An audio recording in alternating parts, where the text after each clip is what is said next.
At the company dinner, Pablo's assistant and I showed up in the same dress. I asked one question about it. Just one, and he threw the cat I'd raised for 9 years into the freezer overnight. Camila, the people around me are off limits to you. She's just a pet. She can't possibly threaten your position. Be sensible, all right? Cradling Cookie's frozen body in my arms, I suddenly realized how pointless all my years of loyalty had been. So, for my 30th birthday, I gave myself a gift, a divorce agreement, and a one-way ticket to Dali. Chapter 1. Seeing me nod, Pablo's cold eyes softened slightly. He patted my head like he was giving a reward. See? If you'd listened earlier, none of this would have happened. Don't come to the office these days. Alice gets jealous. I didn't have the strength to dodge his hand. Cookie's frozen little body weighed like iron against my chest, crushing my heart. Pablo stood up, picked up his jacket, and started replying to messages as he walked out. From the other end of the phone came a soft, sweet voice, the kind of gentle tone he had never once used with me. Still upset? I gave her a little warning. She won't bother you again. I've already made a reservation. I'm coming to pick you up now. God knows what else she said. But Pablo chuckled. Don't I know your taste by now? You greedy little kitten. The door slammed shut behind him, leaving only a suffocating silence. I stiffly turned my neck to look at the cold little cat in my arms. My fingers brushed her fur. She would never nuzzle against my palm again. To him, Cookie's life was just a small warning. The butler glanced at me cautiously, trying to console me. Madam, that assistant won't last more than a few months. You don't need to worry. Worry? Worry that Pablo's mistress would replace me? No, I never worried. In our 9 years of marriage, Pablo had gone through so many mistresses it was impossible to count. Some lasted days, some a few months, none stayed long. The only constant was how all of them looked eerily like Roma. Years ago, Pablo's family had forced Roma to go abroad, and he had been forced to marry me. After we got married, we had some sweet days. He even promised to let go of the past and start anew with me. He was always busy with work, so he bought me a kitten to keep me company. He even named her himself. Let's call her Cookie, he said, pinching my nose with a helpless smile. Just like you, talkative and always stirring up trouble. I held the kitten, foolishly believing I'd win a place in his heart one day. But not long after, Roma called from overseas. I never knew what she said on that call. All I knew was that after that day, Pablo changed. He stopped touching me, and one Roma lookalike after another entered his life. I cried. I begged. I screamed. He just looked at me with a cruel smirk. Camila, you're the one who begged me to marry you. This is the road you chose. I still don't understand. Was it really wrong to love him? Clinging to the last warmth from my memories, I kept cheering myself on, pretending not to see how tenderly Pablo treated those women. But just now, as I watched Cookie's breath fade away in my arms, that strength I'd held onto completely shattered. I used to convince myself they were just substitutes, that Pablo felt nothing for them, that I was the one he married in a grand ceremony. I believed time would prove everything, that one day, he'd turn back and come home to me. But today I finally understand. Even a substitute is more important to Pablo than I am. Dragging my heavy feet out the door, I knew, the cat I raised for 9 years is gone. This marriage should end, too. Pablo, I'm done waiting for you. Chapter 2. After placing Cookie into the cremator, half an hour later, a palm-sized wooden box was set before me. Holding that little urn in my arms, I messaged my lawyer. Don't be afraid, baby. Mama's taking you away soon. Back home. I began to pack, but as soon as I opened the door, I heard a woman's delicate laugh. I looked down, too tired to even glance her way. I changed my shoes and headed upstairs. My ID and suitcase were in the second-floor bedroom. It wasn't the first time Pablo brought a mistress home. I was used to it. But just as I passed the dining table, a voice called out behind me. Big sis, I just made a hazelnut mango cake. Wanna try some? Alice blinked at me, her tone as if she were making casual conversation. Pablo says my cooking is the best he's ever tasted. I didn't pause. My voice was calm and flat. Not interested. The next moment, Pablo grabbed my wrist. He looked at me with a faint smile in his eyes. Is eating a piece of cake that unbearable?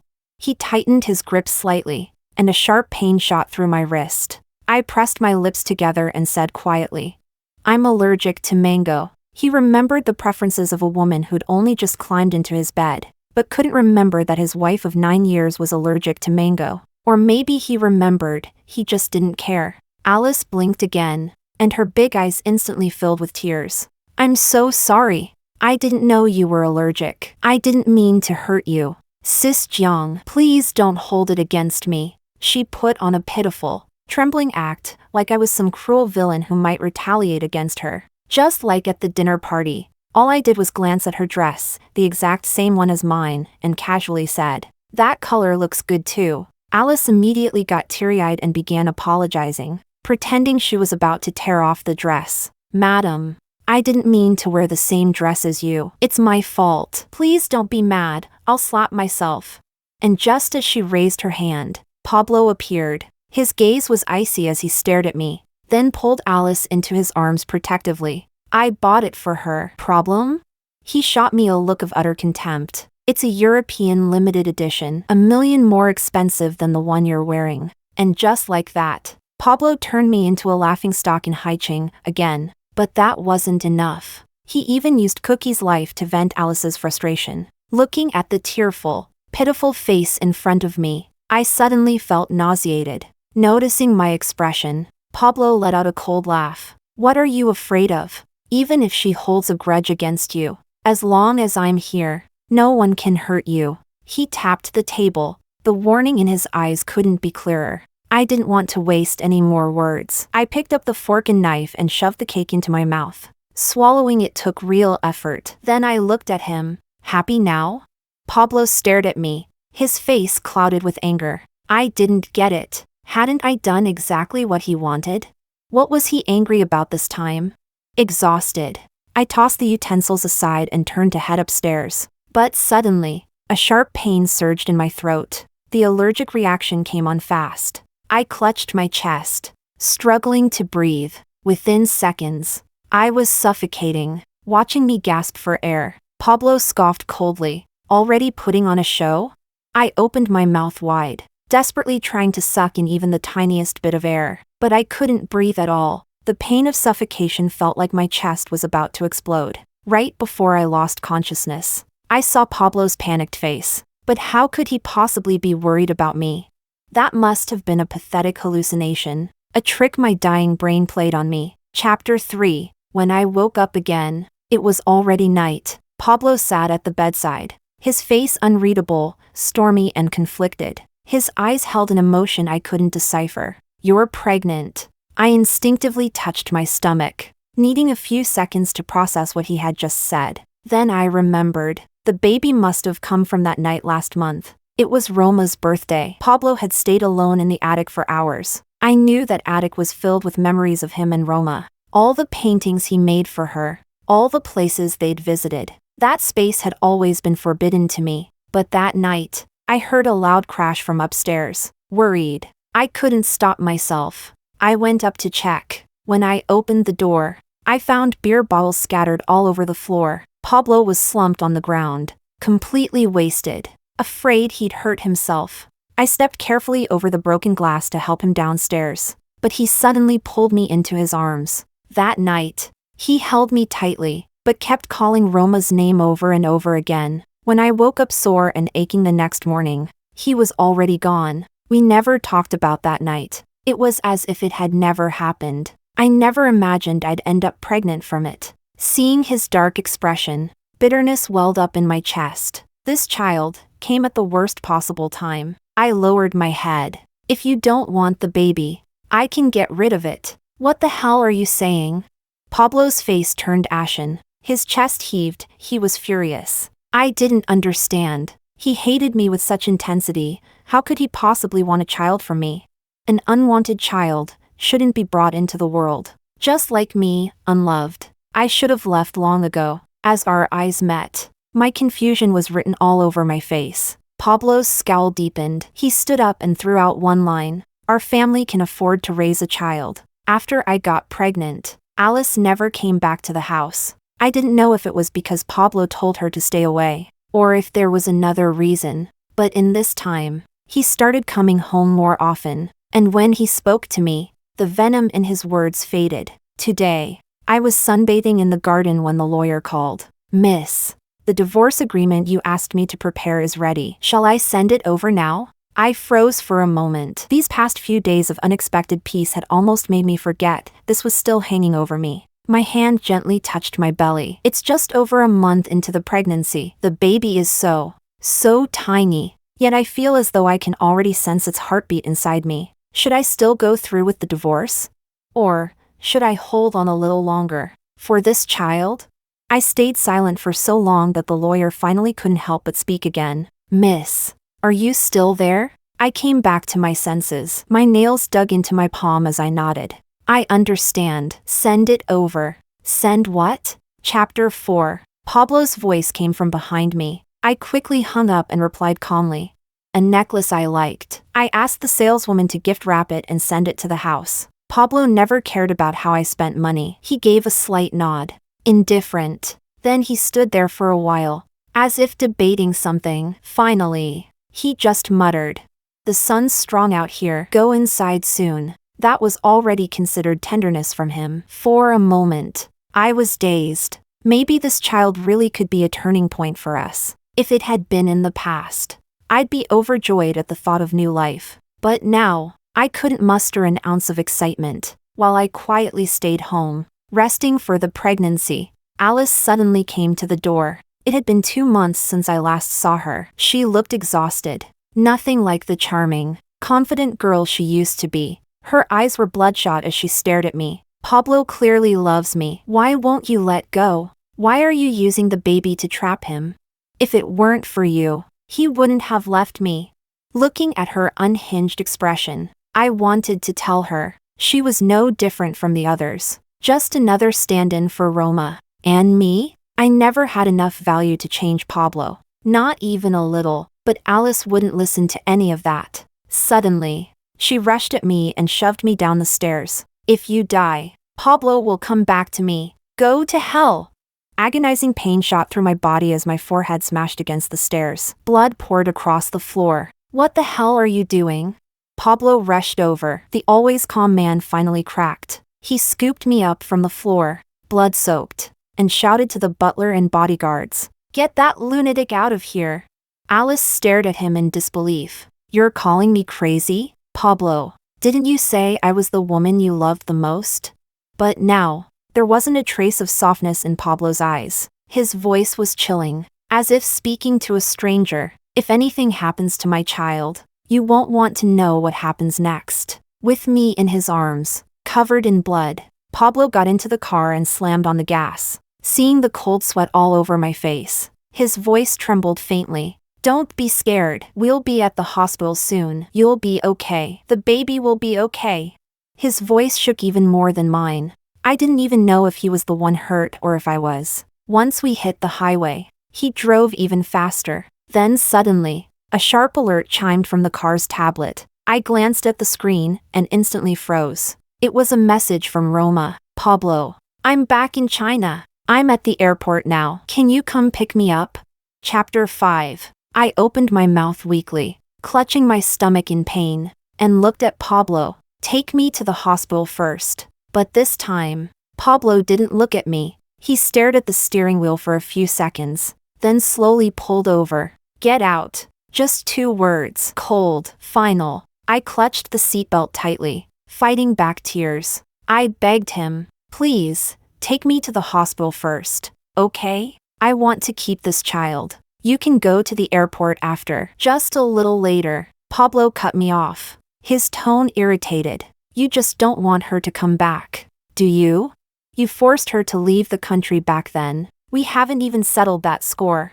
Now get out. I stared at Pablo in confusion. I had no idea what he was talking about. Roma left the country months ago. I didn't even know about it until long after. What did that have to do with me?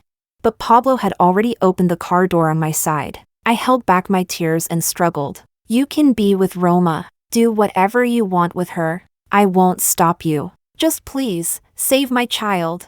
By the end, my voice was already breaking. I knew Pablo didn't love me, but I wanted to keep this baby. My parents passed away years ago. This child is the only family I have left in the world. With him, even if I separate from Pablo, I won't be alone anymore. But under my pleading gaze, Pablo's expression remained cold, merciless. He grabbed my wrist and, without the slightest hesitation, dragged me out of the car. Wait here. I'll send the butler to take you to the hospital later. I tried to say something more, but he slammed the car door shut and drove off without looking back. The wheels kicked up muddy water, splashing across the blood-stained hem of my dress. The pain overwhelmed me. I collapsed to the ground, closing my eyes. A tear slid down the corner. I should have known. Between Roma and me, he would always choose Roma. When I was finally taken to the hospital, I was in so much pain I was barely conscious.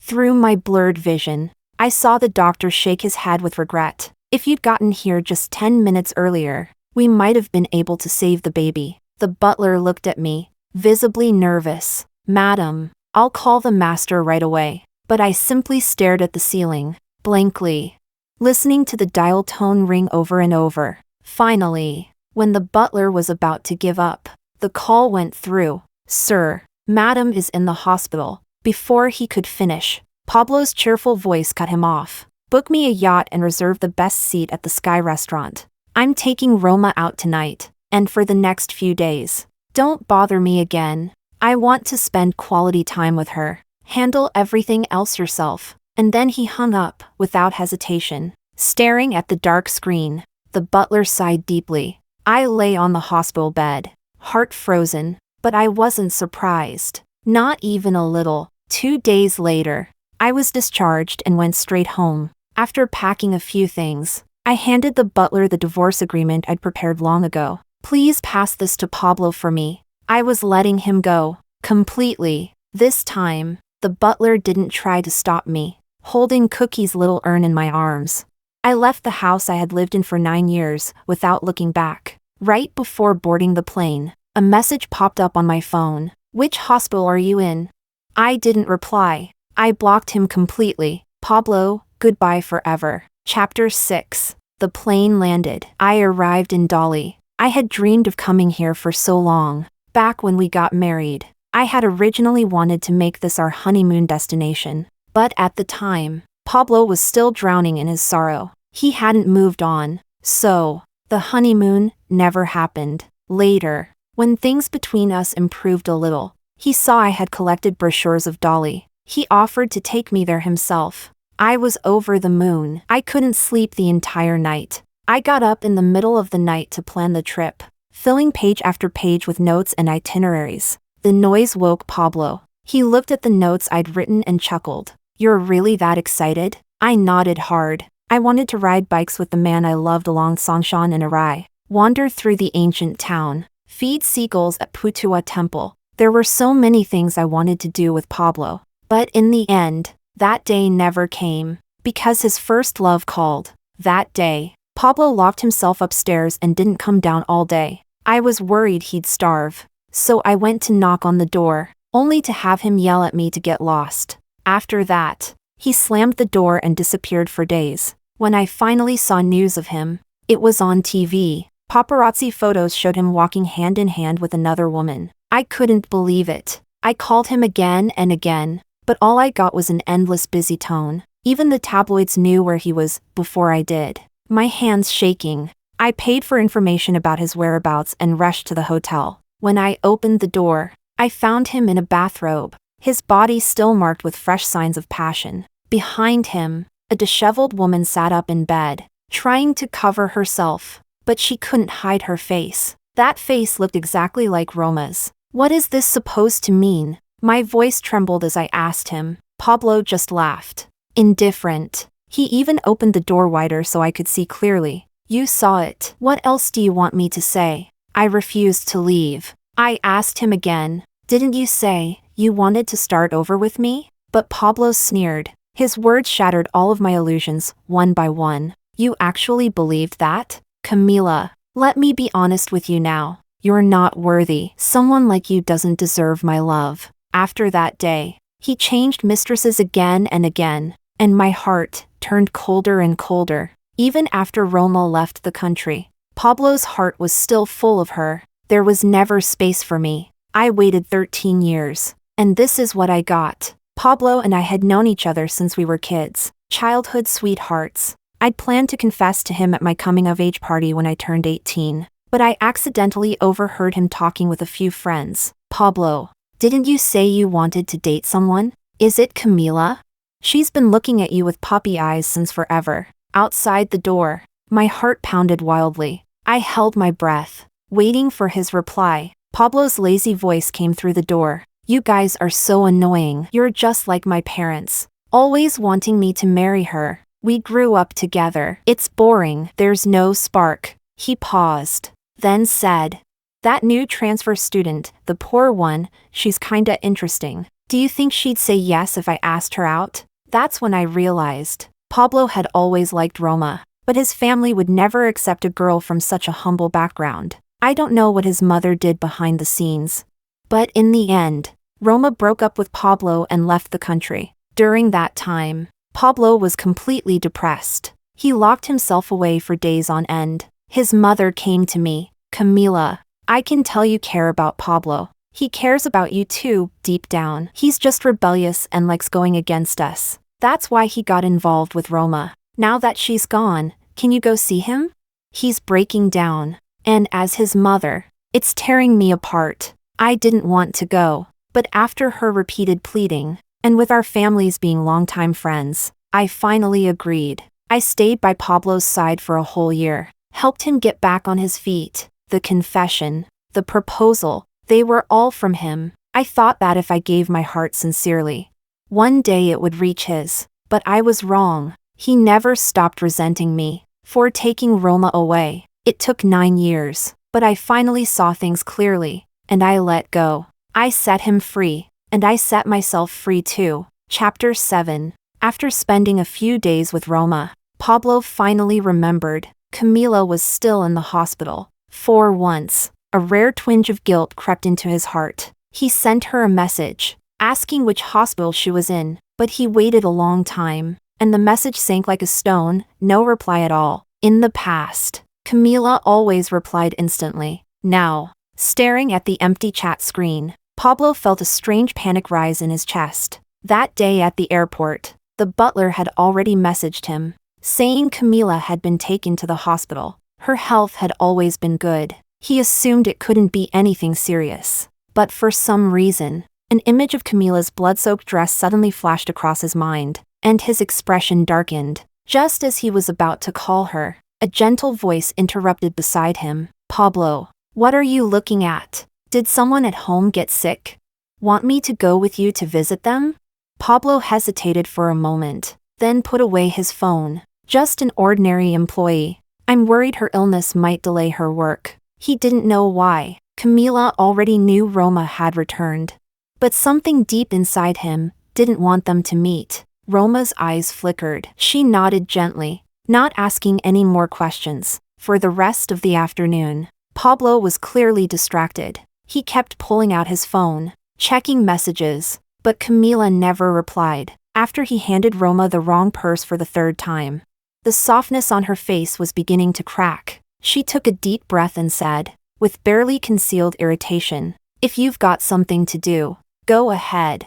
I'll be fine on my own. In the past, if Roma had said something like that with even the slightest hint of grievance, Pablo would have dropped everything to stay with her. But this time, he simply nodded. All right, I'll drive you home. On the way back, neither of them spoke. Roma's expression grew darker and darker. But this time, Pablo didn't even notice her mood. The Maybach pulled up in front of the hotel. Roma opened the door, just about to speak, but Pablo had already turned the car around and driven off, watching the car disappear into the distance. Roma's expression turned completely cold. Half an hour later, Pablo arrived home. He checked his phone again. Still no message. He walked inside. At the entryway, Camila's high heels were still sitting in the shoe cabinet. Pablo unconsciously exhaled in relief. While changing clothes, he spoke to the butler. Go buy some maternity and baby supplies later, and hire a few top-rated postpartum nannies while you're at it. He thought for a moment, then added, and hire a nutritionist too. The butler stood beside him, responding with quiet obedience, but seemed hesitant to speak. After Pablo finished giving all his instructions, he paused for a moment, then asked casually, "What about Camila? Is she still in the hospital? Which one? Maybe I'll swing by if it's on the way." The butler's expression grew a little tense. He answered softly, "Madam has already been discharged." Pablo raised an eyebrow. Strangely, his mood lifted a bit. "Is she upstairs? Or in the garden? Funny I didn't see her when I came in." The butler looked even more pale. His voice dropped lower. "Madam has left. Before she left, she asked me to hand this to you." Pablo looked down. His gaze swept across the words, "Divorce agreement." For a moment, he was dazed, as if he'd read it wrong. Time seemed to freeze, until his cold, detached voice finally cut through the silence. "Well, look at Camila. She's grown bold now, hasn't she? Thinks she can scare me with a divorce?" He grabbed a pen and signed his name swiftly at the bottom. "Tell her this. If she wants to play this little game, then she'd better never come back." He threw the divorce agreement to the floor, not sparing it a single glance, then stepped right over it. That day's event became nothing more than a footnote in Pablo's life. It didn't seem to affect him at all. He still spent every day by Roma's side, as if trying to make up for the 9 years they had lost.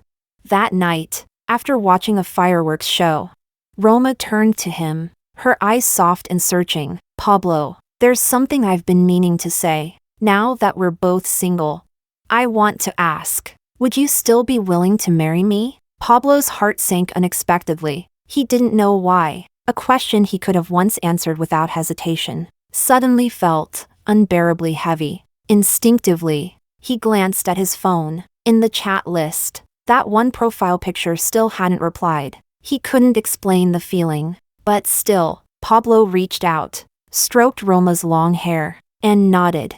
"Of course I would." Chapter 8. The next time I saw news about Pablo was on TV. I had just returned from Lugu Lake, and when I looked up, I saw the big screen in the plaza broadcasting a proposal headline. Major media outlets were sensationalizing it. How devoted Pablo was, how grand the wedding would be. Apparently, every single detail was personally arranged by him. He had fresh flowers airshipped from France, Roma's favorites, and had a custom wedding gown made in Italy with intricate craftsmanship. As each detail was revealed, even passers-by couldn't help but stop and sigh in admiration. I suddenly recalled my own wedding with Pablo. Back then, he was still drowning in heartbreak, completely resistant to me. The venue decorations were all handled by a wedding company. He didn't even remember what day we were getting married. It was his mother who personally dragged him to the ceremony, pulling him in, dead drunk. Love or no love, sometimes, it's painfully obvious. I had always known. The moment Roma returned, they would get back together without hesitation. And me? I was just an insignificant detour on their road to reconciliation. I laughed at myself and stopped watching.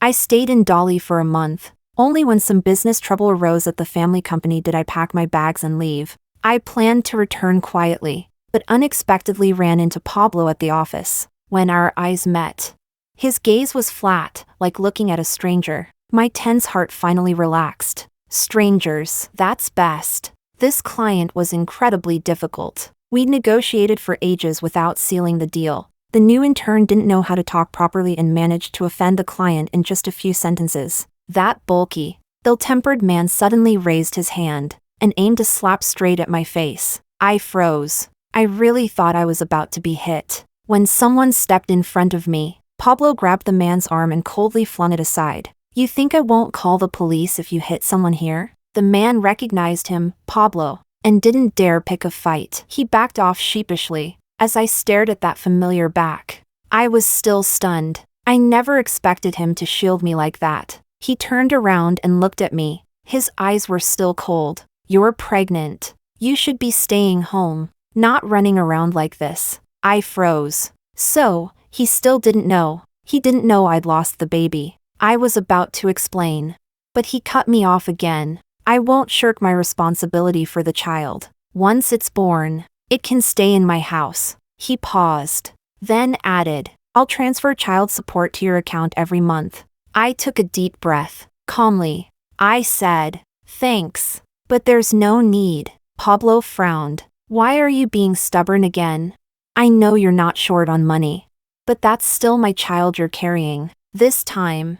I interrupted him. "There's no baby." Pablo froze. I gave a soft smile. "The baby's already gone. So, you don't have to worry about child support." "Don't worry. There's nothing standing between you and Roma anymore." Chapter 9. After I finished speaking, I turned to leave, but he suddenly grabbed my wrist tightly. I turned around and met his bloodshot eyes. "What did you say? You got rid of the baby?" A wave of absurdity surged through my chest. I didn't know whether to laugh or not. "That day, you left me on the highway. By the time the butler took me to the hospital, the baby was already gone. The doctor said if I had arrived just a few minutes earlier, there might have been a chance." Pablo opened his mouth, his voice hoarse and dry. "I didn't know. I thought you'd be fine. I didn't know the baby was gone." I stared at him. My tone was terrifyingly calm. "It's probably for the best. That child was an accident anyway. Having someone you don't love give birth to your child, I doubt that would have made you happy." Pablo's face went stiff. So ugly it was almost grotesque. I continued, "Don't worry. I only came back to handle some family business. I won't interfere in your relationship with Roma. I won't tell her that you and I ever had a child." Just as I tried to pull my hand away, the door opened. Roma walked in. She saw Pablo holding my wrist. Her expression shifted. "Pablo, what are you doing?" I thought he would let go, but he didn't. "Roma, step outside for a minute. There are some things I need to say to her." His voice was so hoarse it was barely recognizable. Roma's face didn't change, but jealousy flickered in her eyes. "What could you possibly say that I can't hear? Didn't you say you had no feelings for her? You're divorced. What more is there to say?"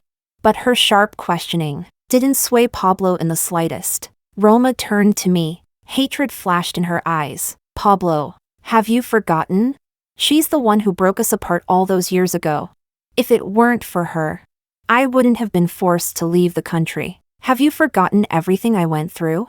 Her words were like a fantasy. I couldn't help but refute her. "What are you talking about? When did I ever come between you two? When did I ever force you to go abroad?" I knew I was never a third party. After I realized Pablo had feelings for Roma, I distanced myself from him, even when I later cared for him. It was only after they had officially broken up, but Roma's eyes reddened, her voice shaking with tears. "So now you're denying everything you did? You had already decided to leave. But the moment you saw me and Pablo about to get married, you rushed back. You've already ruined us once. Now you want to do it again?" She turned to Pablo, voice resolute. "If you want to keep her, then I'm leaving. After today, I'll never show up in front of you again." She moved to take off her ring. Pablo finally reacted. He let go of my wrist. "I just needed to talk to her. It's not that I don't want to marry you." Before he could finish, a cold voice rang out. "What marriage? I absolutely forbid a woman like her to enter our family." Chapter 10. I froze for a moment, then looked toward the woman who had just walked in. Pablo's mother. Ever since our marriage, she had been living in seclusion in the mountains. She must have come back after hearing news of Pablo's engagement to Roma. Her eyes were sharp as knives. She swept a glance at Roma. "Miss Roma, you once said, if I gave you 10 million, you'd leave Pablo for good. So now, are you going to break your promise?"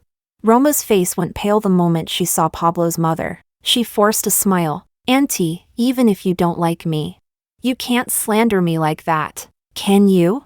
Pablo's mother gave a cold laugh. "Even if you still resent that Camila became Pablo's wife, you can't falsely accuse her of driving you away."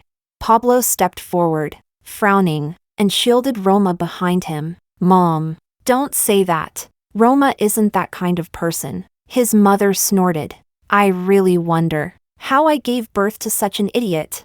She pulled out her phone and played a video. Roma's face went ghost white, as her own voice filled the room. On screen, she sat across from Pablo's mother, looking smug. "Roma, if you truly love Pablo, I won't stop you two from being together. But you've dated 3 or 4 other men besides him. I can't accept someone like you around my son. Roma, in the video, was nothing like her usual innocent self. Ma'am, you should know, no one puts all their eggs in one basket. What if Pablo stops loving me one day? I have to keep my options open. She even threatened. I already told Pablo that you don't like me. If I suddenly got hurt, don't you think he'd suspect it was your doing? Pablo's mother was livid in the video, trying to stay calm. She asked, "What will it take for you to leave my son?" Roma raised an eyebrow and held up a number. 10 million. Send me abroad for school. And I'll break up with him. The video ended. Pablo's face lost all color. He turned to Roma. "Tell me this isn't real." His mother pulled out a file. "These are photos of her secretly seeing other men behind your back. If you don't believe me, go investigate for yourself. I kept quiet for almost 10 years to avoid hurting you. But in doing so, I let Roma twist the truth and made you hate Camila all this time." She looked at me with guilt in her eyes. "I owe you an apology." I shook my head. It didn't matter anymore. The truth had come too late. All the love I had for Pablo was already gone. Roma tried to defend herself, tears in her eyes. She grabbed Pablo's sleeve. "Pablo, please believe me. It's not like that." Pablo looked up, eyes bloodshot. "It's not? Then I'll investigate. And you know what happens to people who lie to me." Roma went quiet, instinctively letting go of his sleeve. Seeing that, Pablo finally understood, with a bitter laugh. He took off the engagement ring and tossed it to the floor. "Get out!" Roma left. I turned to leave as well, but Pablo stopped me. "Camila, I'm sorry. Would you give me another chance?" I cut him off. "Pablo, it's too late." He rushed forward and grabbed my shoulders. "I misunderstood you before. That was my fault. Actually, I've loved you for a long time. I just didn't realize it until now, when you didn't reply to my message that day. I agreed to marry Roma just to make you jealous." I stepped away and shook my head. "If you'd said that 9 years ago, maybe I would have been happy. But you don't need to explain anymore. I don't care." He tried to speak again, but I had no interest in listening. This regret came far too late. I didn't want it. I didn't need it. The day I left Haicheng, Pablo came to the airport to see me off. After a long silence, he asked quietly, "Is there really no chance for us to start over?" I smiled bitterly and shook my head. "We grew up together. We've spent all these years together. Yet you never really knew me." Roma only needed to whisper a few lies. "And you believed I was the kind of woman who used power to force others." Pablo's lips trembled. He said dejectedly, "I'm sorry. I had heard those words too many times. They didn't move me anymore." I left him with one final line. "Pablo, let's end this here. For good. Let's never meet again."